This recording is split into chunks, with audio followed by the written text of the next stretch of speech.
Crime Cases is back, and today we're going to start with an unsolved mystery. I know we've done unsolved mysteries before, like Who Was Bible John, but this one is very different. This one is an American unsolved mystery, and it ended up taking the internet by storm. Just chuck in a woman who suffers from severe mental health issues on her own travelling California in one of the most roughest areas of LA. Plus, the internet phenomenon that is Tumblr at the time, and the Cecil Hotel. Today, we will be looking at what happened to Elisa Lam.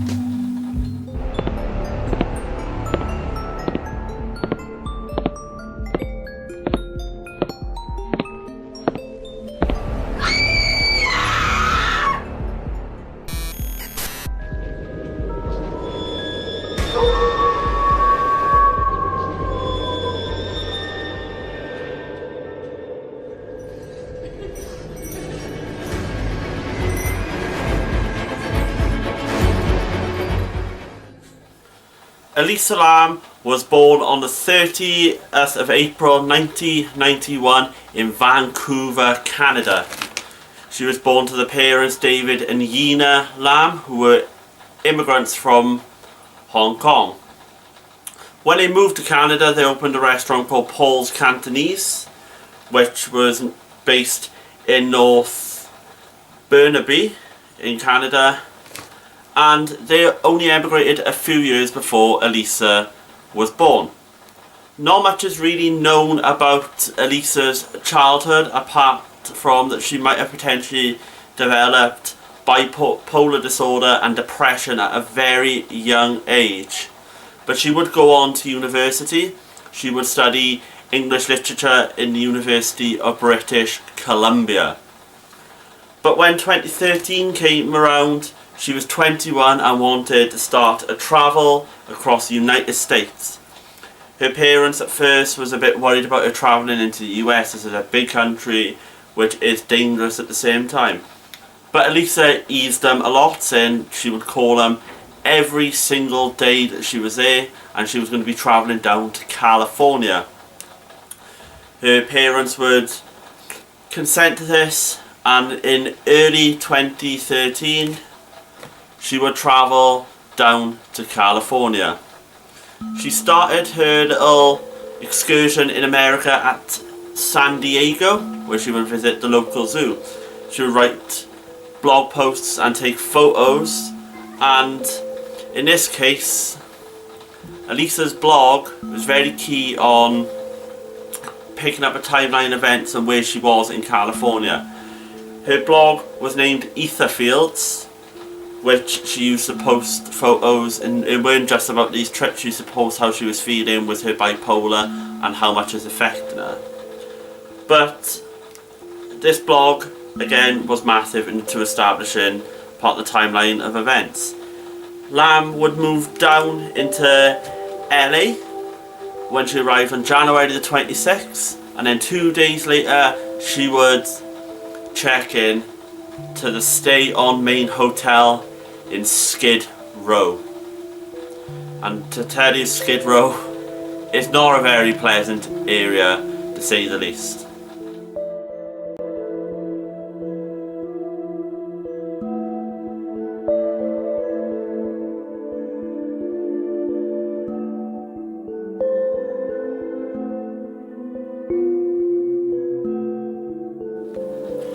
The Stay On Main Hotel was formerly known as the Cecil Hotel, and it has a dark past of its own. Before we get into more of Elisa's case and what happened to her, I think it's important to touch on the Cecil Hotel, because it is actually pretty unbelievable what happened there. It was built in 1924, and almost from the get-go it just began with death. The first reported death was in 1931. A guest, W.K. Norton, died in his room after taking a poison capsule. Suicides in the Cecil Hotel absolutely peaked in the 1940s and 50s at an alarming rate, and I think at some stage suicides were higher in the Cecil Hotel and some major cities, including the rest of LA at that time. But the Cecil, other than this and death, it was known for housing murderers or murders. Cecil Hotel's first murder occurred in 1964. A telephone operator known as Pigeon Goldie Osgood lived in the hotel, and she was found dead in her room. She was raped, stabbed and beaten, with the room also being ransacked. Jacques B. Engelhing, I can't pronounce it, was charged with the murder, but he would be eventually cleared, and it would still remain unsolved to this day. But the most famous resident of the Cecil Hotel was the 1980s murderer Richard Ramirez, or what he would be known as at the time was the Night Stalker. Contrary to belief, that people think he committed most of his murder while he was staying at the Cecil Hotel, it was actually when he was having dips in his murders where the less crimes were committed. But many people, like hotel clerks, stated that Ramirez would strip out his bloody clothes in the alleyway into his underwear, climb up the fire escape on the side of the building to his room while wearing bloody underwear. And it would be another Austrian killer, I can't remember his name, also stayed here, and it was rumoured he killed 3 sex workers in that time. Then Lam was put onto the 5th floor in an almost hostel-like shared room. But almost straight away, it didn't pretty much go well. Other guests in that room were complaining that Lam were leaving notes saying go home or go away. They were going to the hotel manager at the time, Amy Price, who would go and check the room. Lam locked herself in the room with the other guests locked outside. Lam wasn't kicked out of the hotel, as they just moved her into her own single room. But her odd behaviour, which was probably down to her bipolar disorder and depression, didn't just be confined into the hotel room. She was attending a live taping of the Conan O'Brien show in Burbank, California, but then she was removed by security for disruptive behaviour from the studio. But a couple of days before she would go missing, Lam actually entered a bookstore called The Last Bookstore, where she was purchasing gifts for families and looking at books for herself. And she got into a conversation with the manager of the shop, who was working behind the counter, and she said she was pleasant, she was being chatty, and she was saying the way she was from, which highlights the bipolar disorder a bit more, how her personality can almost like shift in a click of a finger. But you might think this is weird and doesn't have any correlation with the true crime aspect. We'll get to that, because this case gets even more odder. She did call home every single day, but it got to January the 31st, the day she was meant to check out from the Cecil Hotel, she didn't call home. And a woman with the issues that she has mentally, her parents started to worry, and instinctively they called the Los Angeles Police Department, or what you commonly known as the LAPD, which I will be referring to it in the video. The LAPD took this very seriously. They almost started investigating straight away into the Cecil Hotel, but they only were restricted to do what they could without a warrant, because legal restrictions stopped them. So they decided to only search areas that they could, including Elisa's room and the roof. The roof is a big thing that will come into this case if you do not know it later. But another important thing that you can bring up is that they brought dogs in which didn't detect anything. But the LAPD a week later couldn't get anything, no trace of her. So they decided to release flyers across the city of Los Angeles and probably parts of California with images of Elisa and asking for them to report to the nearest police station to give evidence or possible sightings. But 6th of February, the LAPD decided to release the elevator footage at the Cecil Hotel, which included Elisa. This was brought to the public's attention, and it almost took the internet by storm, because many theories came from it. It is a very bizarre behaviour in the elevator. I'm just going to talk you through it while I show you the footage. Well, you can see Elisa is entering the lift. The first thing she does is instantly go to press like pretty much every button on the elevator, and then stands really bolt upright in the corner, almost staring into space. Constantly going up checking very quickly, almost like in that shock state, and then hides quite tight in the corner where the elevator buttons meet, trying to avoid someone.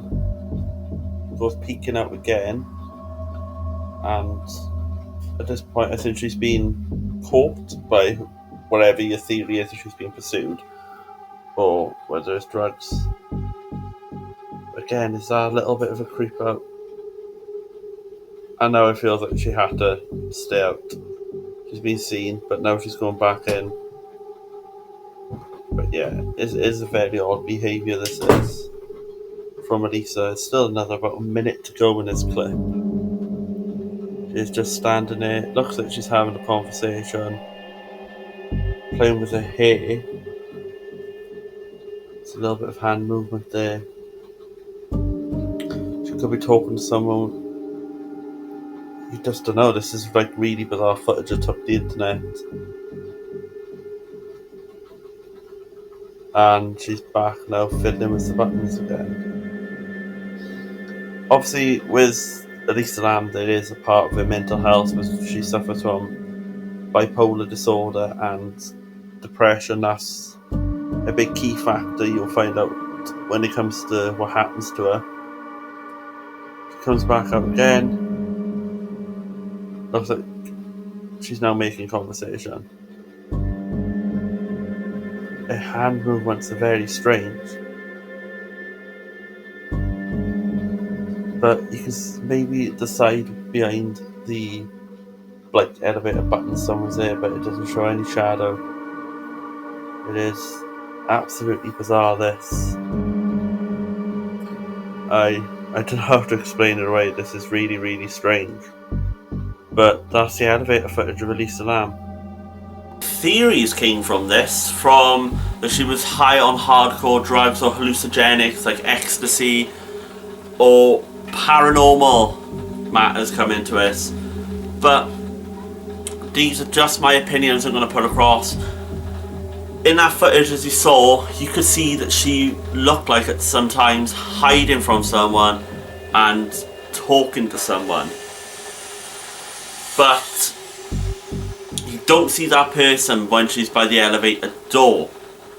And then weirdly the elevator keeps opening and closing, but I think just because she was pressing so many buttons, she might have tripped it a little bit. Elisa looked terrified in this footage. She looked horrified because she was trying to avoid someone. But we don't know. Honestly, we don't know what was going on in these videos, in this footage, why she was behaving like that. It could be down to bipolar. But it's very suspicious. She looked like she was talking to someone, and it went absolutely viral on the internet. But all this from the LAPD were in vain, because the Cecil Hotel weirdly had an issue with this plumbing. The hotel guests started complaining about low water pressure, discoloration, and almost an unusual taste of the water. The handyman of the hotel, Santiago Lopez, went up to the roof to have a look at one of the 4 tanks that was already there. He entered the main tank, which almost fed the cafe, the guest rooms, and also the restaurant of the hotel, and opened a small hatch. And And there, lying in the water, facing her, looking at him, partially decomposed, with a greenish colour to her, and bloated, was the body of Elisa Lam. Instantly, he went back to the hotel in horror and shock, as you would expect, and he called the police. The hatch was so small, they could not enter it themselves and take the right equipment in. They had to drain the 1,000-gallon water tank and cut it open to get Elisa's naked body out. February the 21st, the Los Angeles coroner's office posted a report saying that Elisa Lam died of drowning, with her bipolar playing a big factor into it. But when the toxicology report came out, there was traces of her prescriptive medication and non-prescriptive medication like ibuprofen, but nothing as recreational drugs such as the ecstasy many people suggested that she could have been on during our lift footage. But even if foul play was ruled out, it was very suspicious how a woman who had a small frame, no bigger than 5'6", could get onto the roof quite easily. Don't get me wrong, you could easily go up there through the outdoor fire exits they have in America, but even if she went to the hotel, it's not accessible. Climb up a tank without a ladder, because these tanks didn't have ladders. Open the hatch, which is heavy. Again, she was a very small woman. She must have had some unbelievable strength to open that hatch. Strip naked, climb into the tank, close the hatch, and drop into the tank where she drowned. It's a bit too far-fetched, that is. She was probably pursued. Like I would say, she had a pursuer, and I don't believe she killed herself at all. I feel like she might have been forced onto the roof. The pursuer might have stripped her naked for some reason. I don't know why they would do that, and pushed her into the tank, and then shut the hatch. That's the only way, because I guess from the imagery, the hatch had one of those turn locks, as you can probably see. I've got an image of it. It is just very strange that that's where they come down to. But with the lift footage we saw earlier, and now this and the blog posts, many people did theorise that it was a lot more foul play, and the LAPD shouldn't have dismissed it so quickly. But that wasn't really the end of it, because in September 2013, David and Elisa Lam filed a wrongful death suit against the Cecil Hotel, claimed that the state of the hotel did not inspect the possible hazards that caused the death of Elisa and potentially caused death and injury to other guests. And they were seeking burial costs, basically to pay for the funeral, because America does have these rules with the wrongful death laws. It was different to us in the UK. But the hotel argued that they didn't reasonably foresee this happening. Like, how would they? And they don't know how she entered the water tank, because it hasn't been proven. And the judge decided in 2015 that he was going to side with the Cecil Hotel and throw out the case. Really, after all this mystery and speculation, which we all contributed in it, including me, I put my theory of what happened to Elisa out in this video. We gotta remember, Elisa Lam was only 21 years old. She is a student. She wanted to travel the US and had the rest of her life in front of her, but sadly that didn't happen, because we don't know what happened to her. She sadly lost her life, and that's the main thing that we need to remember. She was 21, she left her family behind. She suffered massively with her mental health, and it's a future she would never see now, and that's the most important thing in this case. So thank you for watching this one. Goodbye.